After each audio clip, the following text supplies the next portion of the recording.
My name's Jeff O'Keefe, which I think it says up there. I'm the executive director of Zen Peacemakers.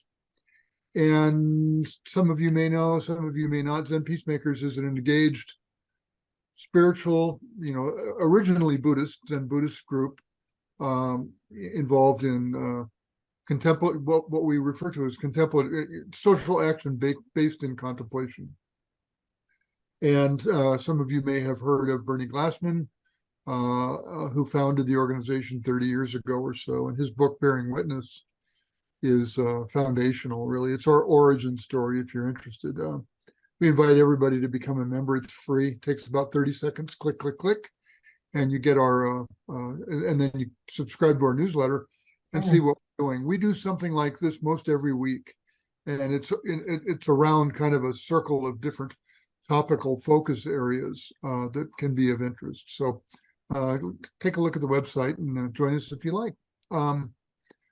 So today I'm delighted to have my good friend and neighbor, David Harrison, as our guest. I think you've all seen David's bio. I'm just noticing David has an extensive bio. He's an engineer and an attorney. He's worked with and led the Nature Conservancy for decades, and has traveled the world working with on issues related to water, freshwater, dams, etc., and has quite an extensive background. I do note in the beginning of the bio that David gave us that he said he's retired water resources lawyer. And I just need to object because I don't know that David will ever retire. He's constantly on the move. I don't want to take up too much time with goofing off here, but I do need to tell you this. We live about 200 or 300 yards apart up in the mountains on a dirt road in Colorado. And I years ago, I used to travel to Asia a lot, and I called home from south of Beijing. I don't know, maybe 10 years ago, something like that, and was talking to my wife, and we were headed to Beijing that night, and she said, "Well, David's in Beijing," so we connected, I think by text or something, or we called each other and agreed to meet at a blues bar in Beijing, which is just one of those odd things about international travel and degrees of separation. So. That was a whole lot of fun. So without any more foolishness from me, I'm going to hand over to David and let him take us into a discussion on the environmental disaster of the 21st century and how we bear witness to that and what that looks like. David, please. Thank you so much. Yes, thank you very much, Jeff. It's been a real pleasure to work on this topic. First, I just invite everybody to join me for a couple of breaths. It will do me good to get grounded here.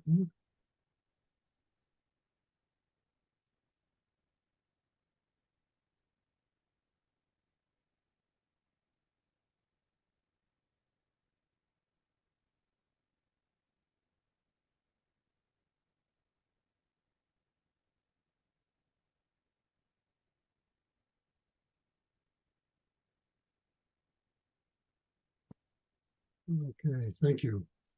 And I'm going to start with a couple of disclaimers. First one, I've only recently come to know Zen Peacemakers International and to know the Peacemakers Order.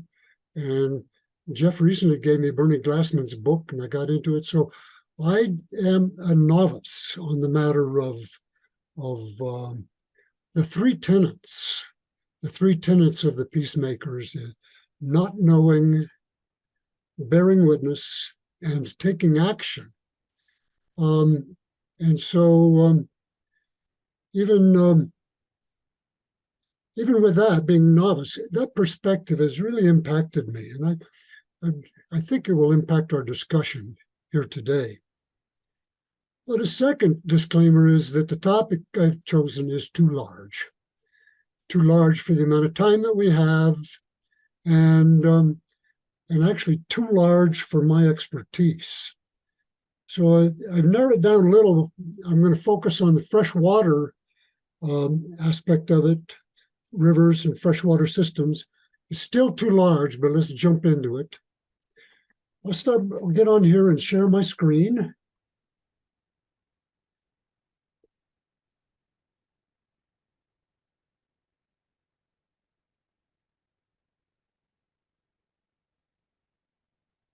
Okay.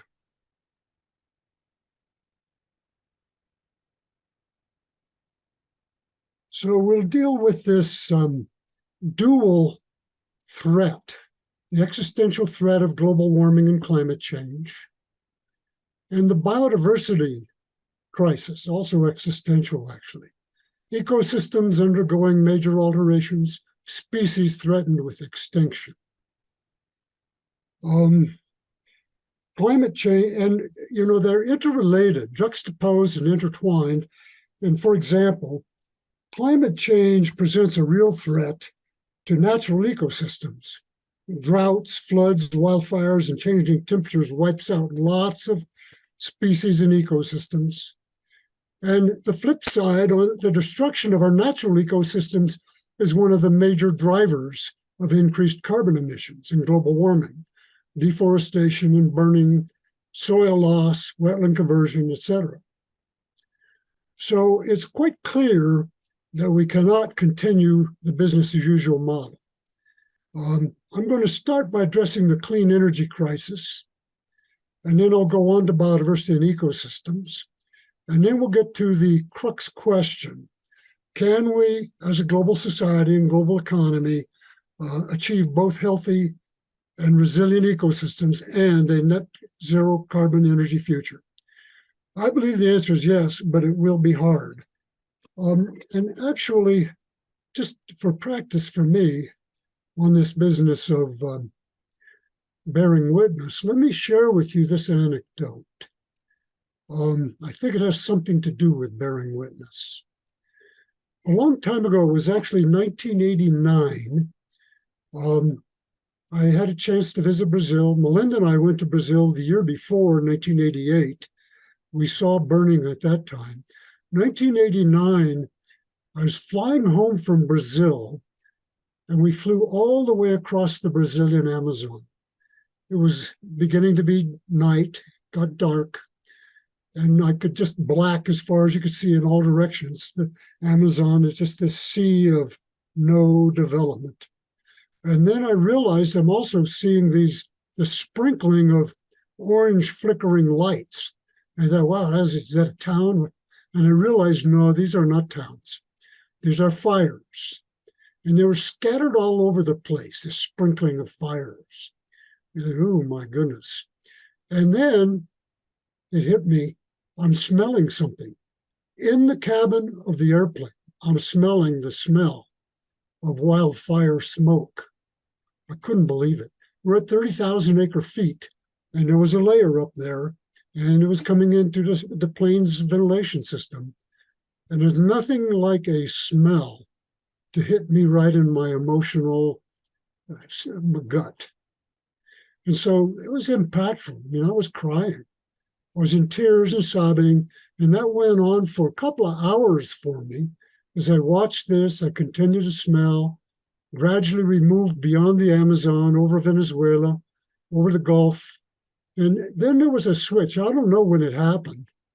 I think it was before we got to the US, but it had to do with being aware that we were going to get to the Great Plains of North America, the other great environmental disaster. The first one in the Amazon was unfolding right before my eyes. The second one had already unfolded 160 years before, with the conversion of the great grasslands in the North American continent, and the wiping out of the buffalo and the indigenous culture that was there. It had been an enormous disaster.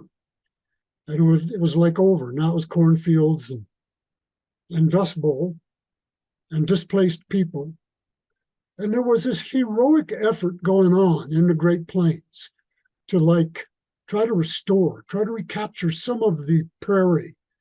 And there were seed banks, and there were people, an old cemetery, for example, might have a relic example of a prairie.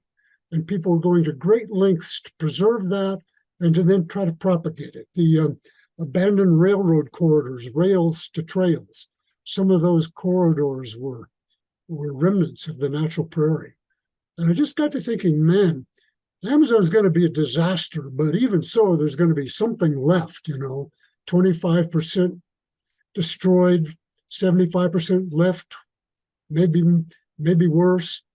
What would I give now, in retrospect, looking backwards, if we could somehow reverse the course of history in the Great Plains and end up with something like 50% of the Great Prairie left?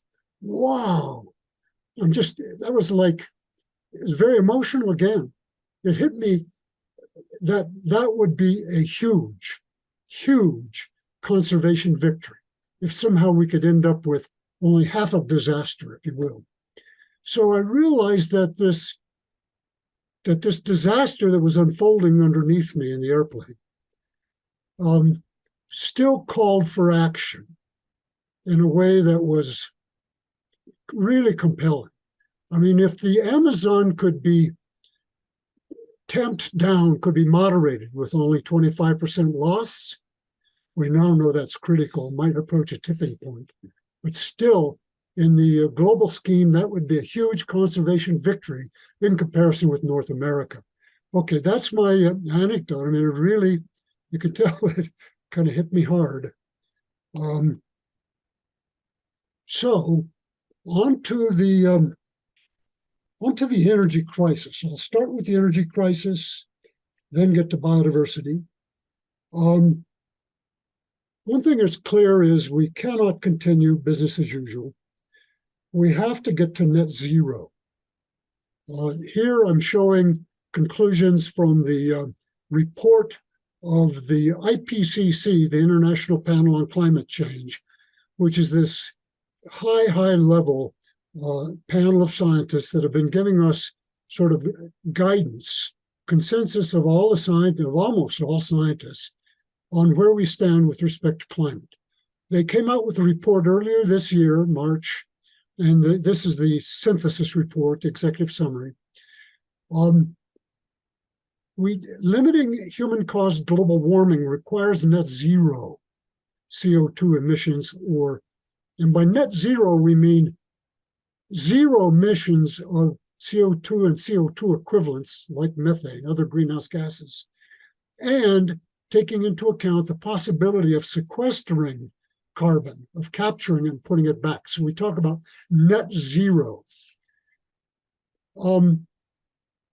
Projected CO2 emissions from existing fossil fuel infrastructure without capture will exceed the remaining carbon budget necessary to stay within the 1.5 degree increase that we're shooting for. 1.5 degrees was the agreed upon target coming out of the Paris Climate Summit 2015. It's the target we still hold on to. We know that climate change is a threat, huge threat to human well-being, to planetary health. We're already seeing the effects of warming on the intensity of storms, duration of droughts, and what we can expect in general is more and longer dry periods interrupted by more extreme storms. By the end of the century, soils in southwest US will have 10% to 20% less moisture in the soil moisture. And the risk of drought there will go up by at least 20%. We're also already seeing alarming drawdowns in the reservoir levels in Lake Powell and Lake Mead on the Colorado River. We're seeing more frequent and more destructive wildfires.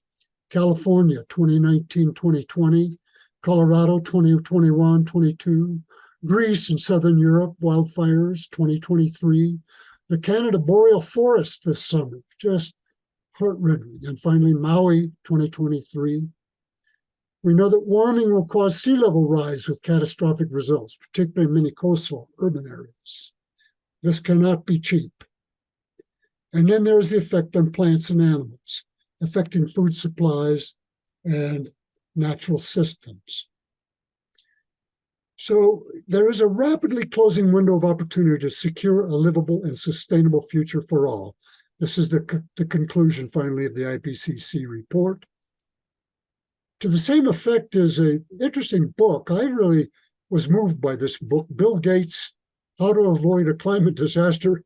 And the first thing, and he does it right in the introduction, he says, look, I know I am a very improbable and an imperfect messenger on this topic, flying around in my jets and my many large homes. People will criticize me for being hypocritical, perhaps, but whatever. I know that Gates is also a brilliant engineer and businessman. And when he speaks to these numbers, and I'm thinking, well, if he can avoid a climate disaster like he built Microsoft, that might be worth thinking about. In any event, I recommend the book to you. It's very interesting, short, easy read. Early on, he talks about net zero. We have to get to net zero. And how do we measure reductions in carbon dioxide equivalents?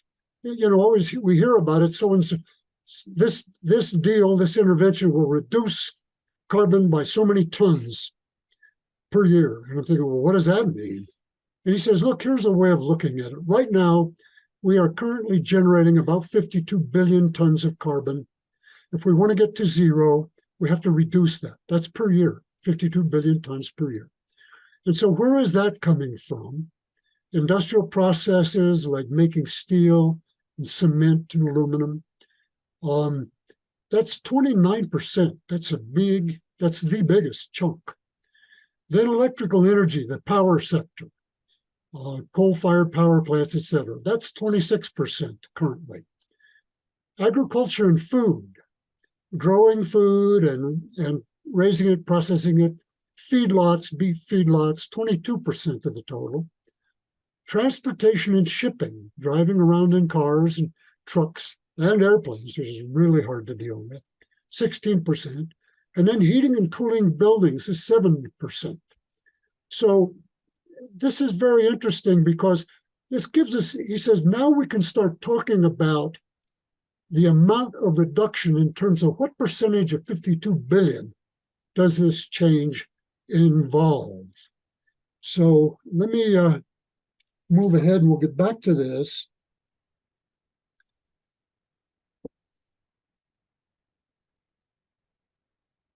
I wanted to focus on the power sector to start with for a couple of reasons.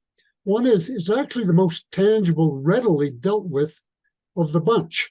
We can eliminate fossil fuels in the power sector more easily than in the industrial sector, certainly more easily than agriculture, was very tough. So we can deal with the power sector. The reports eliminate coal by 2040. Let me actually skip ahead. There's this report that just came out 2 weeks ago from the International Energy Association, IEA, a very credible voice on this. It's a United Nations affiliate, but an independent organization, an assemblage of a most incredible set of experts. And they do a lot of very interesting fact-based research. I think they are actually how can I say, neutral scientific body as possible on this often polarized topic area. This report is called Net Zero Roadmap, a global pathway to keeping within the 1.5 centigrade degree goal, keeping within reach. And so they called for elimination of coal by 2040, massive increases in renewables, solar and wind. Get this, an 18-fold increase in solar by 2050, an 8-fold increase in wind by 2050. And here's the interesting part of it to me. We also will electrify everything else, is the jargon that's being used. We'll use electricity increasingly, and by 2050, almost entirely, for transportation and for manufacturing and for heating and cooling. And so, if you go, let's just go back a second. If we electrify the industrial processes of 29%, and electrified transportation and shipping 16%, and electrified heating and cooling, add all that up, plus the energy sector that's already there, we're about 3/4 of electricity represents about 3/4 of the whole deal. And so if we can actually get to net zero in the electrical sector, we will have gotten 75% of the way there. That is the conclusion of the IEA report. I think that's a very interesting point of departure. Now, IEA, that report called, in addition to 18-fold increase in solar and 8-fold increase in wind, called for a doubling of hydropower. And that was bothersome to me. This is my area. Another anecdote, I was invited, Melinda joined me. We went to a congress, as they called it, of the International Hydropower Association in 2007. And they were launching a sustainability assessment protocol. And I was invited to go there and discuss that with them. I opened up by saying, I hate dams. And there was, of course, quite a little silence in response to that amongst all these hydropower guys. I hate dams, but I know that they are happening, and we're going to have to work with the dam sector if we hope to have any impact on it. I hate dams because of their environmental impact. There's a direct impact on flooded lands, but by the reservoir lands that's directly flooded. It's a barrier to upstream and downstream passage. We hear about salmon passage, but it also impacts all kind of other species up and down. It impacts the flow of nutrients and microorganisms. Alters the flow regime.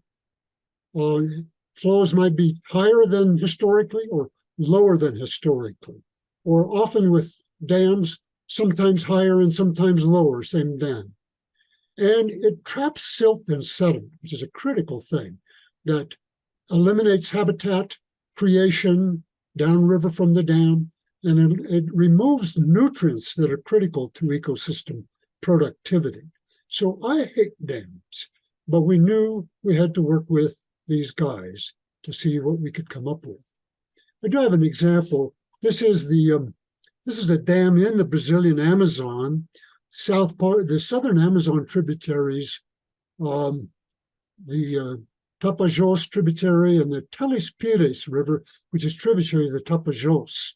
I got a chance to go there when they were completing this dam, the Teles Pires hydropower project, which was going to then inundate what was called Sete Quedas, or Seven Falls, rapids. The Sete Quedas was a sacred site for many of the indigenous people in that area, Munduruku and Apiacás. But it also would block off the entire basin above that point. Later we flew over it. That was the dam. It's blocking off access all the way up the basin. So, dams do cause potentially and often cause these problems. To compound the matter, it isn't just one of them. The Sete Quedas Falls and the Teles Pires hydropower project is this one right here. And you can see all these others at the time we were planning on. Literally now hundreds of hydropower projects in the Tapajós Basin alone. And then the same thing in the other parts of Brazilian Amazon, the same thing in Peru, in Bolivia. It's very scary, the magnitude of it. So, in addition to the environmental impact, there are major limitations on the usefulness, on the utility of hydropower in getting us to net zero. First of all, seasonal climate variation. Where will the energy come from when Lake Powell is down to the minimum power pool? It's got a little bit of reprieve from last year's snowfall. El Nino was on us, and we're probably back into the dry spell. You can't generate hydropower from an empty reservoir. They are vulnerable to long-term drought, which ironically means hydropower is vulnerable to climate change. So that may not be, certainly not the entire answer to the issue. In addition, hydropower is not dispatchable. That is to say, it's not good storage. So we talk about dispatchable energy, meaning energy you can turn on and off, just flip the switch, and it will be there to back up the variable renewables. So when a cloud comes over and the solar drops out for a second, you got to back it up, or you have this instability in the power grid. When the wind varies a little bit, you need to support the voltage in the electric transmission in the power system, and what they call frequency control, reactive current. There's all these technical engineering, electrical engineering things that hydropower has typically taken care of because it was viewed as dispatchable energy. Open the valve and immediately get a little bit of electricity. But that will only work if you have large storage reservoirs and you can tolerate unnatural variations in downstream flow, and you have adequate water in storage. So it is limited. Now, the IEA roadmap calls for a 10-fold increase in renewables, a 5-time increase in solar by 2030, 8-time increase, as we said, by 2050, a 3 times increase by 2030 in wind, 8 times increase by 2050, and a doubling of hydropower. That leaves me with the question, where will we get the storage to support a 10-fold increase in renewables? Well, there are some possibilities, of course. We talk about batteries. We talk, first of all, short-term storage, very important. Excuse me. Short-term storage from 4 to 6 hours, or even this sort of microsecond storage to respond to voltage fluctuations. Batteries work very well for that. They will have an important role to play. Batteries are important in the interim for electric vehicles. Melinda and I recently bought a used Nissan Leaf electrical vehicle, our first foray into the EV market, and very interested. Batteries will be important, but do remember, lithium is not a renewable resource. The mining impacts from mining lithium and other critical metals, other critical resources will be very serious. Now, there are new battery technologies on the horizon, something called sodium ion, and we do have enough sodium, I think, in the ocean. If they can make that methodology work, that could work great, something they call flow batteries. But there will probably continue to be a need for long-duration storage. There's a conversation about LDES in the industry, long-duration storage. Hydrogen as an alternative fuel for cars or for storing fuel until times of need is a very interesting approach to that. Also, large-scale utility, fixed location, large-scale utility scale batteries. If we get sodium ion batteries or otherwise come up with more sustainable batteries, that will be necessary in our grids. Here's an interesting kind of de facto storage. It's not really storage, but it's in lieu of storage. Smart transmission networks. If we can coordinate well enough between geographic subregions in a grid system, the wind's blowing over here but not blowing over there, if we could connect those up and dispatch it in a smart way, we might eliminate the need for some storage or at least reduce it. That includes particularly distributed energy networks like distributed solar, rooftop solar, or wind, or even behind the meter storage, people that have their own batteries. I read this morning about a utility in Vermont has decided to pay for lithium-ion battery storage in people's individual homes as the cheapest increment of capacity expansion that they could bring online in their in that area. I think it's called green, what's it called in Vermont? Anyhow, that utility is going to invest in home battery storage. And then there's bigger energy storage. It's not mentioned particularly in the IEA roadmap report. It's mentioned only in passing. Pump storage hydropower is an old-fashioned, well-proven storage methodology that gets at long duration, long duration dispatchable storage. There are variations of it. In addition to water pumping uphill to a reservoir and then releasing it downhill when you need it, you could also pump air into the ground to compress the air and push it into the ground under pressure and then capture that energy when you need it. There are methods, well proven, that can be used for energy storage. There was a working group that the International Hydropower Association sponsored that put out a report in 2021, the International Forum on Pump Storage Hydropower. They called storage the ignored crisis within the crisis, the need for low carbon backup to wind and solar. They pointed out, and I point out again, this is really, in Australia, these guys at Australian National University have put together a global model using new mapping, global modeling, geomodeling techniques. They've identified 530,000 pump storage hydropower alternatives, only a tiny fraction of which would be necessary to allow us to meet our renewables goal. Here you can see on this map, they're all over the place. And these are what we call closed loop pump storage. You build two buckets, one up above, one down below. You fill them up initially, and then the same water goes up and down and up and down, up and down, and that's the battery. Again, an old-fashioned technology, doesn't impact rivers almost hardly at all. Okay, we'll get going here. So concluding on the electrical part, the path to 1.5 has narrowed, but the clean energy growth, wind and solar, is keeping it open.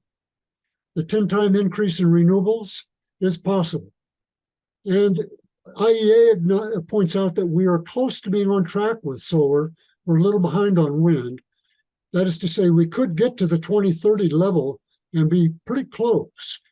This will require a lot of land area. This is something that's talked about a lot, that solar and wind do require a lot of land. And it's certainly one of the problems for these companies. Land acquisition is one of the impediments that they have to overcome. But if you look at it from a mega perspective, turns out there's lots and lots of already disturbed, not ecologically or economically important land, not agriculturally critical land. This report I point to, Paris to Practice by Kisaka et al.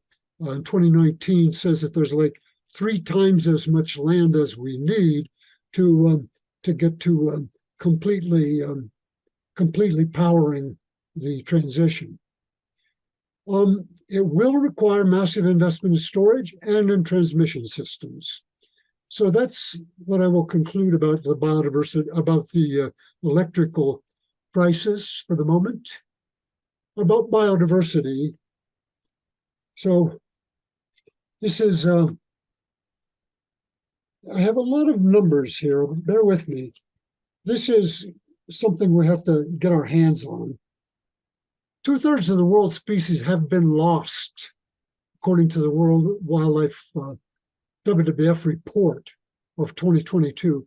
2/3 have been lost since 1970. The COP15, the UN Conference on the Parties on Biodiversity, 188, this says, I understand it's more than 190 countries, in the Montreal COP15 conference in December, conclude that 30% of plants and 30% of degraded ecosystems could be lost by 2030. A third by 2030. This Intergovernmental Science Policy Platform on Biodiversity and Ecosystem Services, 1 million species are at risk of extinction. in the conference in Paris. I mention these things just because there's a lot of high-level scientific agreement on the magnitude of this problem. I'm particularly concerned that freshwater systems, rivers and streams and wetlands and lakes, are particularly hard hit. 83% decline in monitored freshwater species since 1970. This is a result of dams and diversions and pollution and invasive species, the whole family of things that impact our freshwater systems.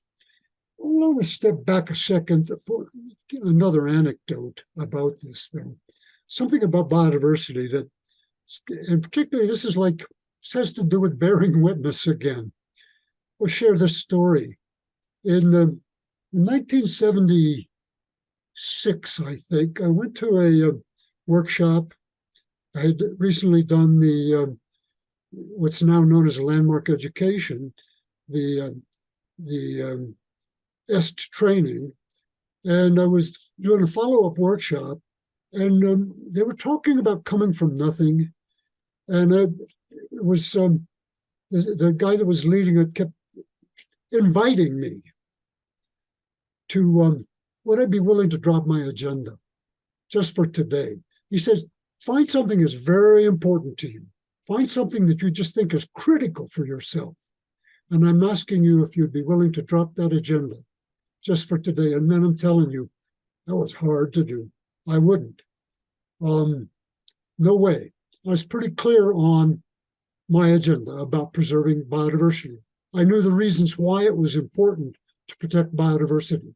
A friend of mine had recently written a wonderful little article. Said there's 4 reasons why it might be important. First one is the economic value of biodiversity. All the information embedded in the species that we do not yet know about, the cure for cancer that we have not yet discovered, the value of that knowledge is just, it's invaluable. The second was the utilitarian argument. Biodiversity, ecosystems are holding this whole thing together. We might be able to pop out a few rivets here and there.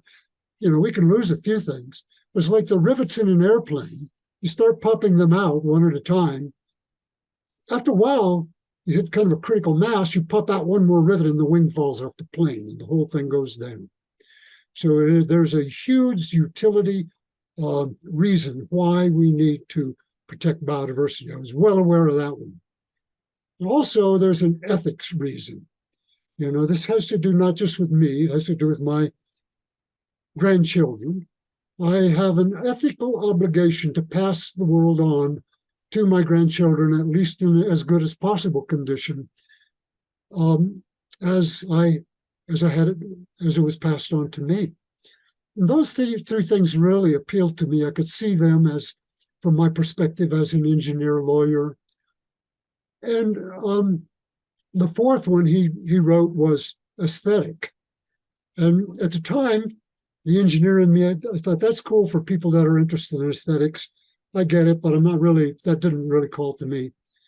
Anyhow, I knew of those reasons why I protect biodiversity, and I was damned if I was going to just let go of that. I knew whereof I spoke. And the leader kept saying, yeah, I know, I got it, and I'm not telling you have to, but I just invite you to drop your agenda just for today. And to me, it was like he was confronting me, kept challenging me. You got to drop your agenda. He said, no, I'm just inviting you. Consider that as a possibility. And I went through this just cathartic thing. By the end of the day, I was completely worn out, exhausted, in tears, and I just went into this kind of black space for a while. And by the end of the workshop, and then I came out, and I saw nothing. I saw a blank canvas. I had dropped it. And what I saw was the possibility of aesthetic. I saw the possibility of what if I were given a canvas the size of the globe and a paint palette with which I could draw and recreate all of the ecological processes, all of the intact ecosystems that are there now. I could recreate that on my blank canvas. And wow, that was so overwhelming to me. I got, finally. Nature is beautiful, and that's reason enough in and of itself for us to conserve it. So that's my anecdote. To go on here, what's causing the biodiversity crisis? We can break it into categories. General agreement amongst the scientists looking at it, the COP15 people. First of all, and I think one of the most important is habitat loss, thinning, fragmenting, destruction of plant, soil, hydrologic, and nutrient resources, certainly slash and burn. Invasive species. We do have a crisis of invasive species. Everywhere you go, you see them, like on an island, for example, the Maui fires were fueled by invasive grasses. But we have them everywhere in the freshwater systems, fish that don't belong there, etc. Overexploitation, harvesting, overharvesting, and some styles of harvesting, scraping the ocean bottom. Some really terrible ways of overexploiting the natural system.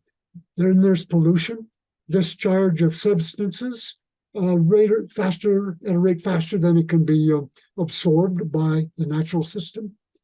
And then there is climate change associated with global warming.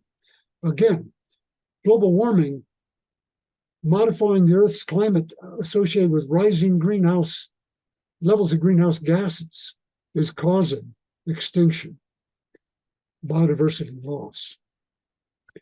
So here, for example, out of the IPCC report from March, there's an interesting graphic.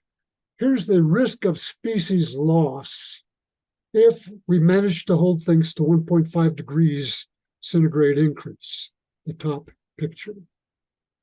And then, but if it were to go as far as 4 degrees, here is the risk of loss. Just enormous coverage of the globe at risk. A rise of 2 degrees would cut the geologic range of vertebrates by 8%, plants by 16%, and insects, of which we know so little, except that they're critical, 16%. Climate change as a driver of biodiversity risk. Oh my God. September, this last month, this is a picture of the Rio Negro, one of the huge tributaries to the Amazon, just above the city of Manaus. Rio Negro is a major black water tributary, as we call it. In July, it looked like this. In September, because of the drought, it looked like this. I read there was an Associated Press news release yesterday reporting on the drought in the Amazon, not only the Rio Negro, but all the way up, a place that Melinda and I visited in 1999, Tefé, in the Mamilara Extractive Reserve. They die off a pink river dolphin because of the drought. Now, so what's causing it? Climate change, simply. El Nino. And what can be done about it? Well, what causes we have to deal with emissions. There's nothing local specific that can be done. The Brazilian scientists are saying, well, get used to it. This is the new normal. Extreme flooding in one moment and drought in the next. The Mississippi River, goodness, biggest river in this country, and it's a drought has had a major impact on shipping. In addition, in the lower part of the river, the drought has reduced flows to the point that salt water is being allowed to suck back up into the river. There's a saltwater wedge underneath the water, the fresh water over the top, that's impacting municipal water supplies in the lower river. It's hard to imagine a drought like that impacting a river like the Mississippi. So, where do we go with this?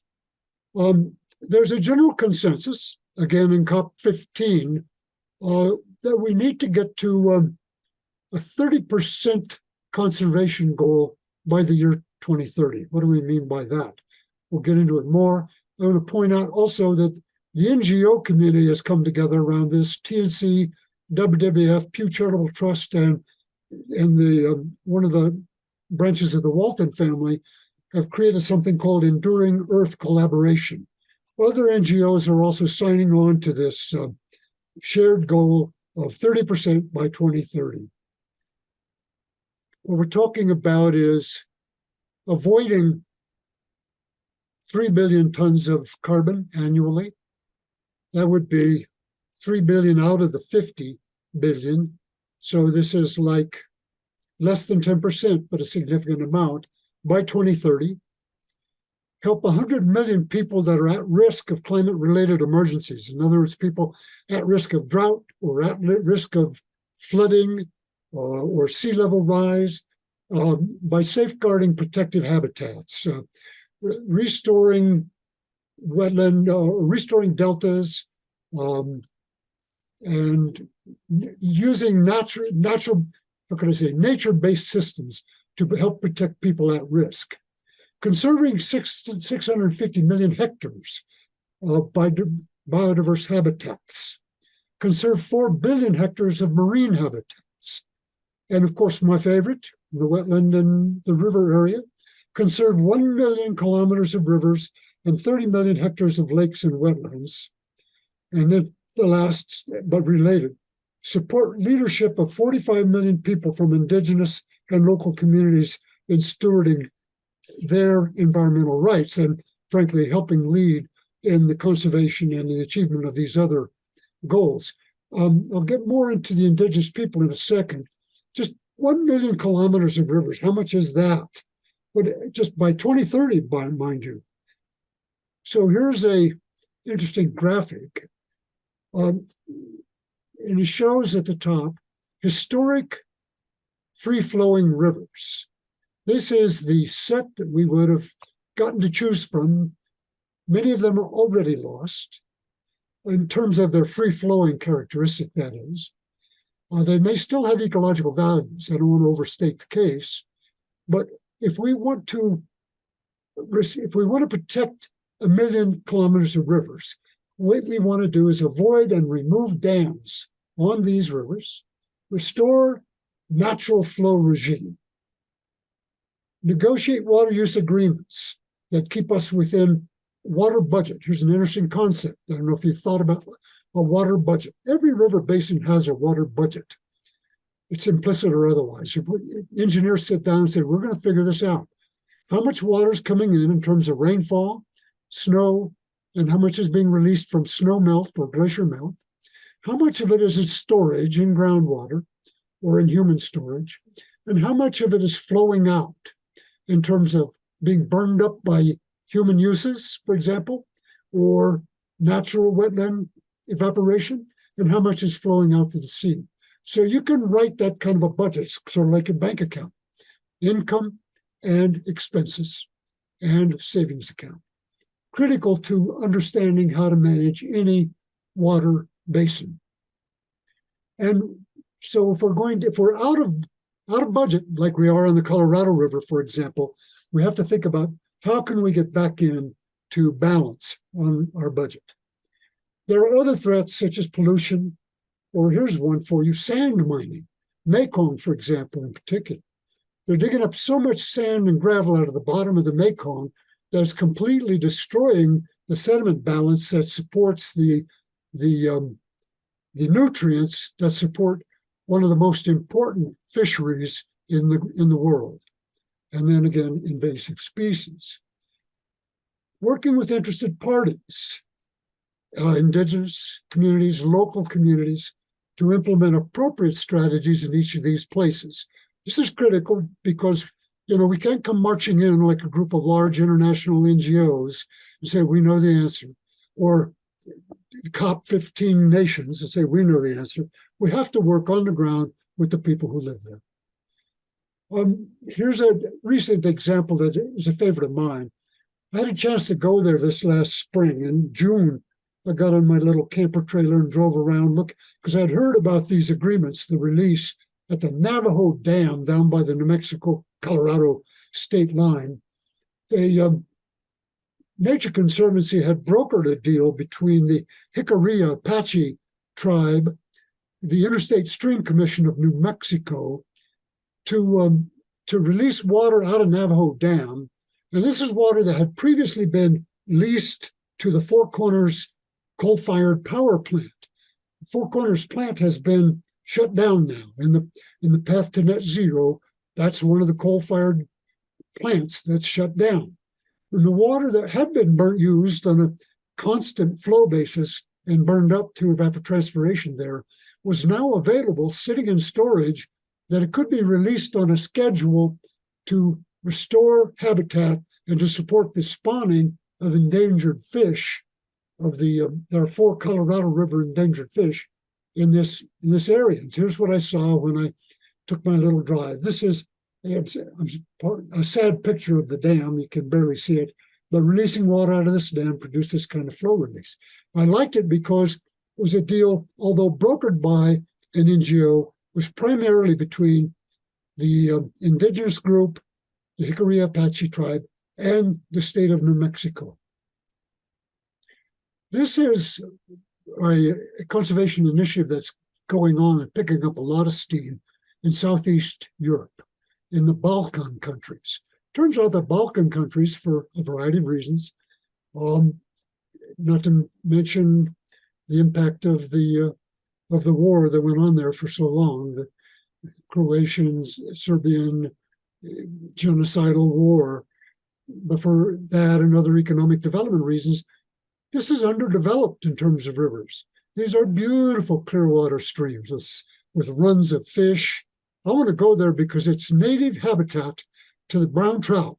So in Colorado, that's one of our favorite fish to catch.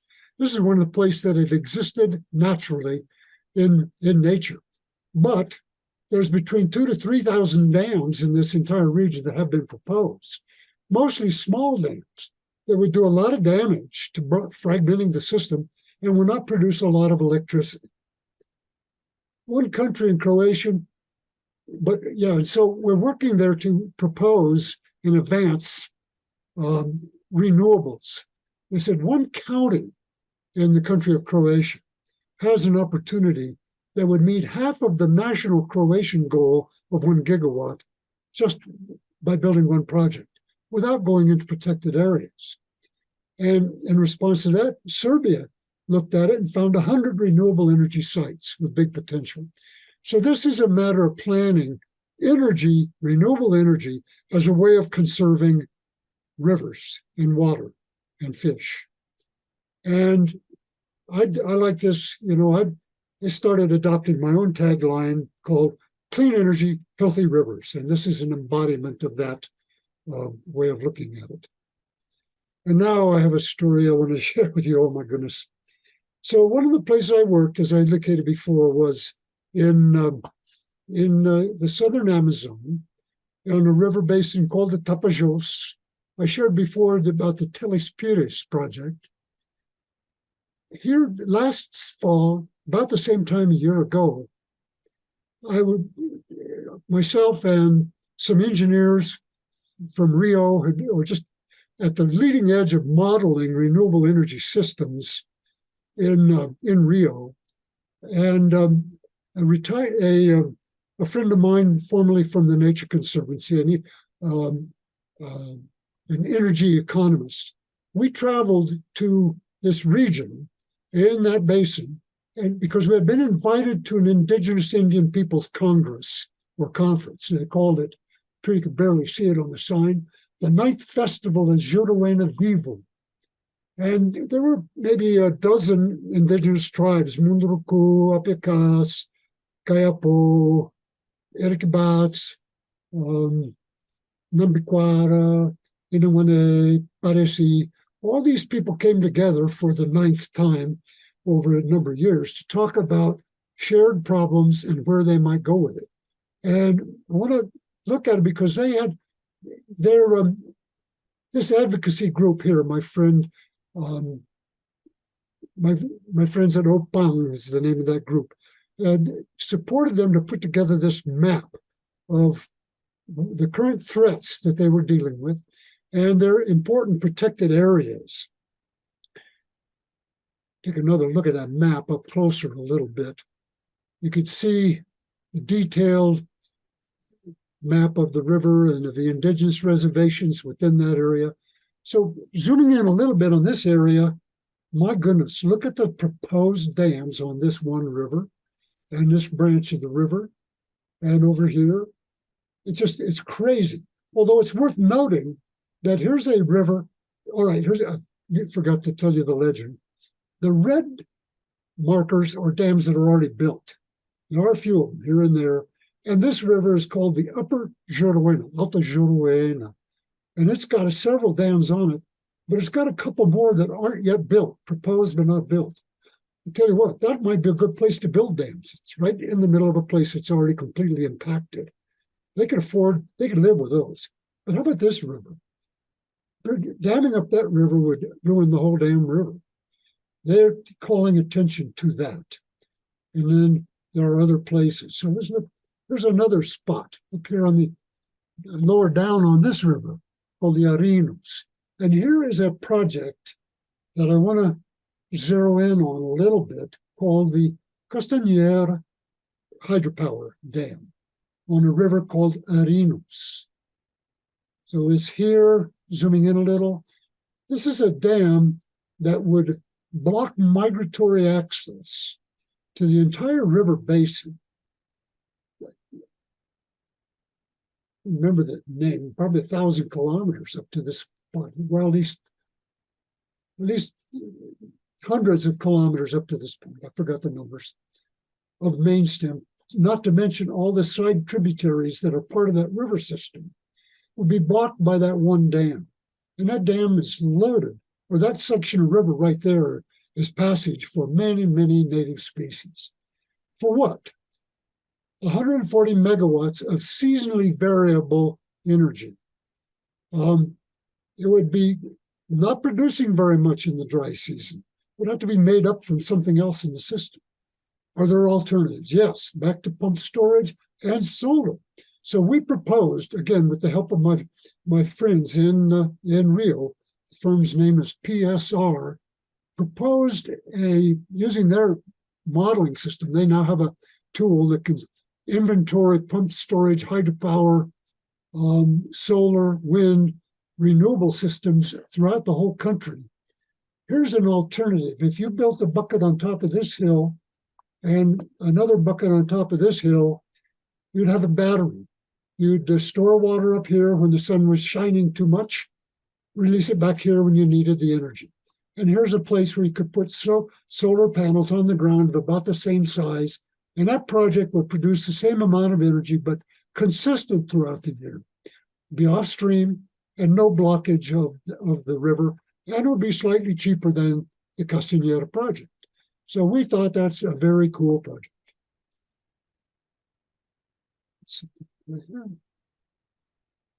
So I want to share, and so yeah, and this year in April, the group of indigenous people that were most directly impacted by this proposed dam, Irikibatsi, they're just downstream 70 kilometers from the proposed dam, and they live off of fish. They showed up and they made a formal request and delivered this letter to the Mato Grosso State Secretary of Environment, asking that the Castañeda hydropower project should be suspended. We also had a chance to meet with the Brazilian Planning Agency last year, presented our findings to them and said, look, this is an unnecessary dam, and here's a better alternative. They listened to it with an open mind. I think there's a very good chance that this dam will not be built. I think that on the back of indigenous leadership, I think that if anything is built, it will be this sustainable hybrid solar pump storage alternative, or even if that's not built, I think it makes the case. There's no need for more stupid dams, quote unquote, my language. So this gets us to the close to the end here, the crux questions.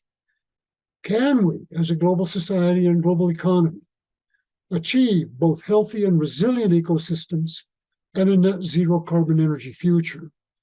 I think the answer is yes, it is possible, but it's going to be really hard. And we cannot do it if we continue business as usual. We're going to have to make major changes. And we cannot do it only with small incremental changes, not to take big and bold action. Now, and so what actions can each of us take? I want to, again, another, almost an anecdote again. There's an interesting paradox at the bottom of this. We all do what we can, right? We change out light bulbs, we buy a used electric car, maybe we have solar at our house. We're trying to reduce our demand, we're calling for renewables. There is this myth in our global society that it might not be enough, but every little bit helps. But I want to challenge that a little bit. Every little bit does not help if it's insufficient. I'm reminded of the pilot of a small single-engine airplane taking off from the Boulder Airport, flying up over the mountains here. And it's what he knows is the critical rate of climb. And if he's climbing at a rate that is less than that critical rate of climb, let me say it the other way, he knows that he cannot climb any faster than that critical rate of climb. If he does, the plane will slow down and then start to stall out. If he puts the nose down, picks up velocity so it doesn't stall out, he knows he won't have enough angle to get up over the mountains. So if you keep going ahead, business as usual, doing that little bit, it may not be enough, but he's doing everything he can. He's pulled back on a seat. He will plow into the rock pile, as we say. And guess what? Doesn't matter how well intended it is. We're all doing our little bit with the greatest of intentions. But the mountain does not care. If it's insufficient, we crash. So that's not, I don't say this lightly because here's the paradox. Every little bit helps is a fallacy if it's not enough. By the same token, we cannot succeed unless everybody does their bit. Again, the paradox. Every little bit helps versus we all have to do our bit. All have to do our bit, but hopefully with in mind the bigger picture. So that we're contributing to a global movement. It's not just what can I do that kind of gets me off the hook. It's what can I do that advances a global cause that contributes to what's wanted and needed in the big picture. It does involve individual choices of what can I do. It does involve also right speaking. I mean, it's important that we talk about this in the right way. And by right, I mean two things. One, it's not, we're not completely cynical about the mess that we are in, and we're not overly optimistic. To the best we can, we speak honestly about what's so. We provide financial support. This is underestimated, but if you write your check for $25 to appropriate organizations, that may have as much impact globally as other things that we can do individually. If you can give more, please do. And political support, speaking up, and perhaps running for office. So it's necessary that we work in a concerted way, all together, to address these dual questions. So that is it. Not knowing, bearing witness, taking action. I got up this morning and was a little nervous getting ready to speak. And I look out and there's this beautiful sunrise. And I'm reminded of this famous Brazilian song that became popular during the tropicalismo time, in which the military dictatorship had a clamp on everything. And the song was about another new day. Today is another new day. And this was a code way of saying, yeah, we're just hanging in there. We're not conceding defeat, even given all these challenges. So that was what I woke up to. This is my sunrise this morning in the foothills of Boulder County. That's it, Jeff. We should do some questions if people are interested. Yeah, questions or comments. Yeah.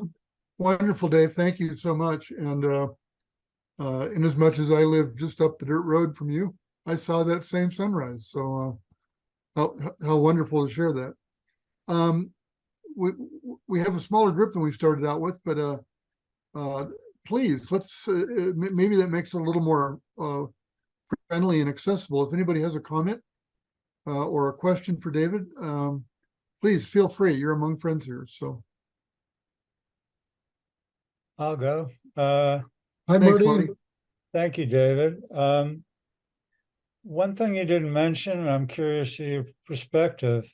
A lot of people say that we won't handle the net zero carbon if we don't include nuclear. Where are you on that? Yes, that's great. And I'm in not knowing on that one. Bill Gates advances nuclear in his book. I'm certainly open-minded to nuclear if it can be done safely.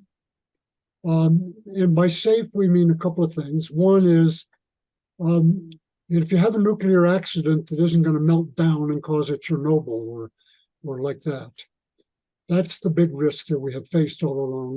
We over-engineered those, build them bigger than they should have been. Bill Gates says you can build small nuclear in a modular fashion that if it shut down on its own, the switch flipped, it shut down, it will not, it will cool down automatically. I forgot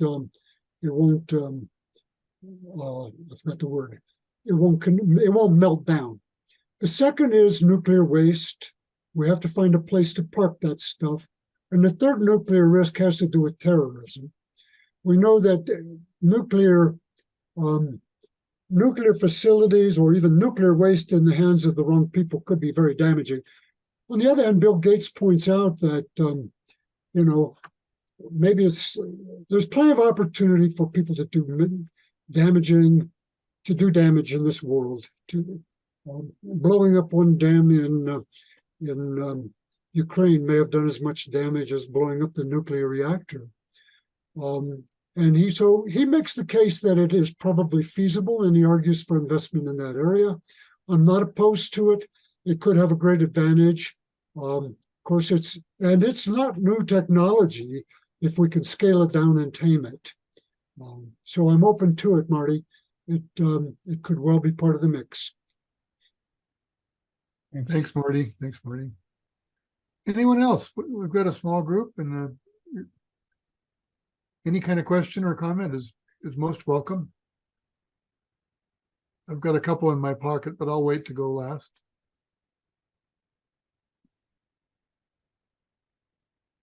Keo, my friend Simon Keo is Lao, and she's studying for her doctorate in Johns Hopkins. We were visiting last week.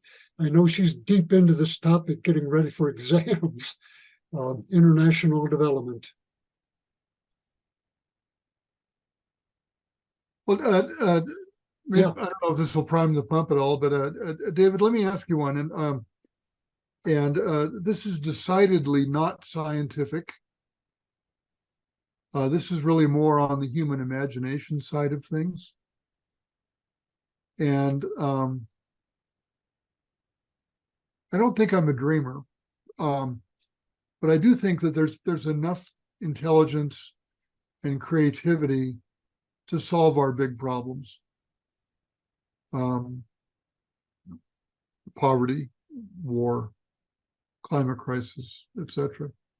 But that we're hampered by persistent militant ignorance, and I don't want to steer this too political, and I don't want to get on a soapbox. So let me try to avoid that. However, we have loud voices, and I can't speak for Europe or Brazil or Australia or Asia. We have loud voices in our American political landscape that are denying that this is even happening, and they're on the slate to be considered to be president of the United States. And we lost 4 years because we had one of those people who denied that this was happening. And I don't imagine anybody here has the answer to this question. But when we're standing outside of our home and it's on fire, and the guy with the hose is saying, no, it's not. It's a unique kind of a problem, and the persistence of this particular kind of militant ignorance is just like that. It seems to me, it defies logic, it defies science, education, history, everything. And I'm not sure how to. I'm not sure how to deal with that. How to. And I think we have to, if people holding those opinions have legislative power or regulatory power or other political power. So Jeff, I would love to comment on that. Although, again, I do not know.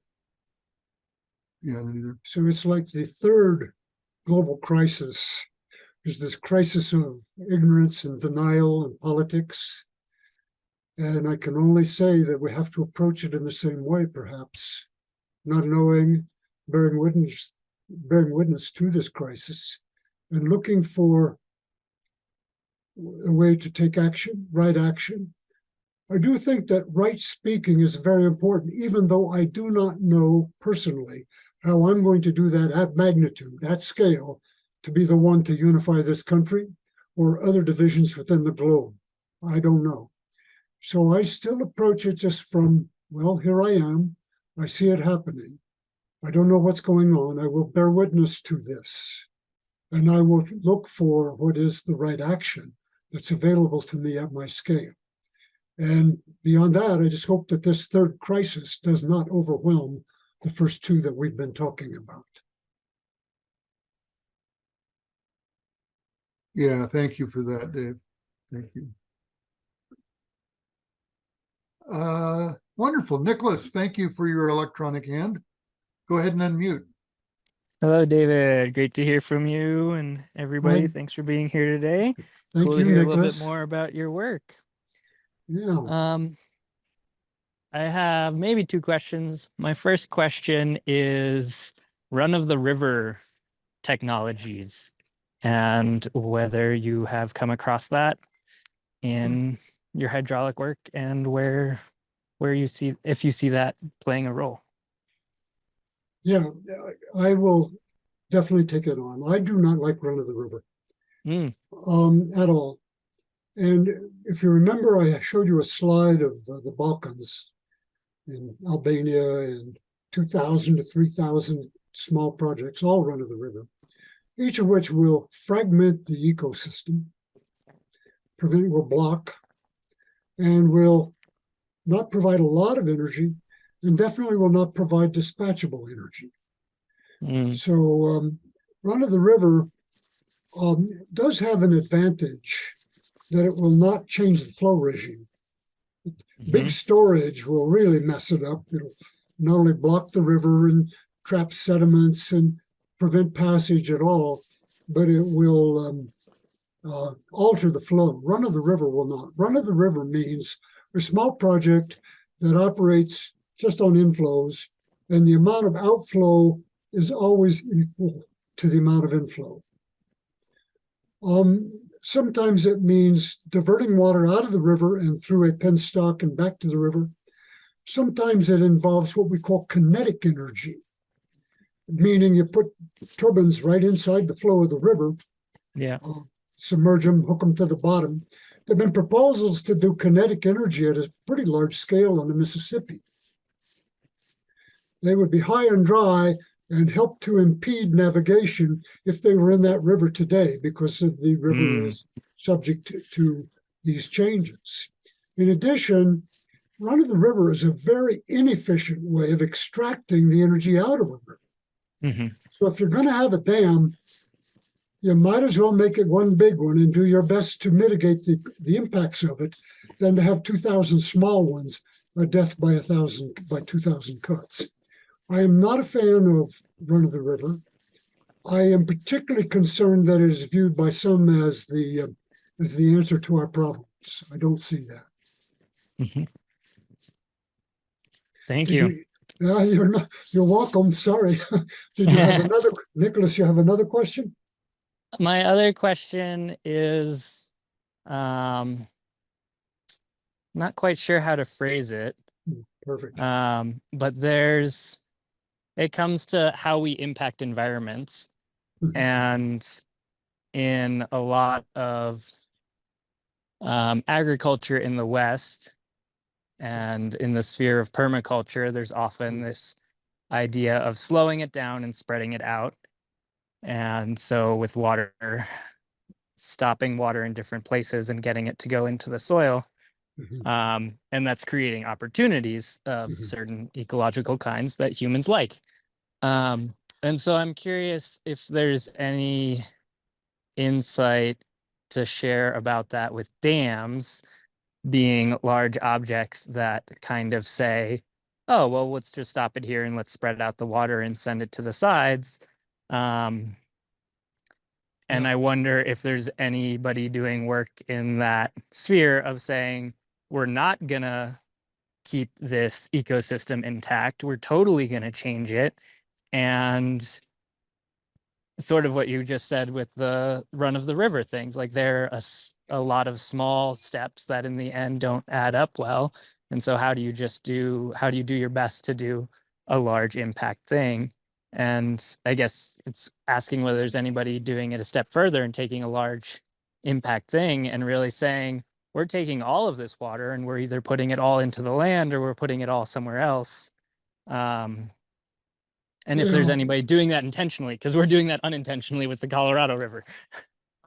Yeah, that's excellent, Nicholas. You open a big box here. What is the interface between electrical energy in the power sector on one hand and restoration, agriculture on the other hand? How can we intelligently link these things? And you point to the specific issue of infiltration and getting water into the ground to help stabilize river systems. I'm going to back off a little bit and approach it from this standpoint. Uh-huh. We're talking in a sense about, can we see natural solutions that will work in substitution for large gray infrastructure solutions? And maybe they will help us relax the impact of existing large infrastructure, even to the point of removing dams, like on the Klamath River in Oregon, or the Elwha River in Washington, out on the Olympic Peninsula. So if we can find natural solutions that take some of those functions into account, then perhaps we can get to that point. Floodplains are a beautiful place to absorb floods. Mm-hmm. The best examples is the Yolo River bypass in the Central Valley of California.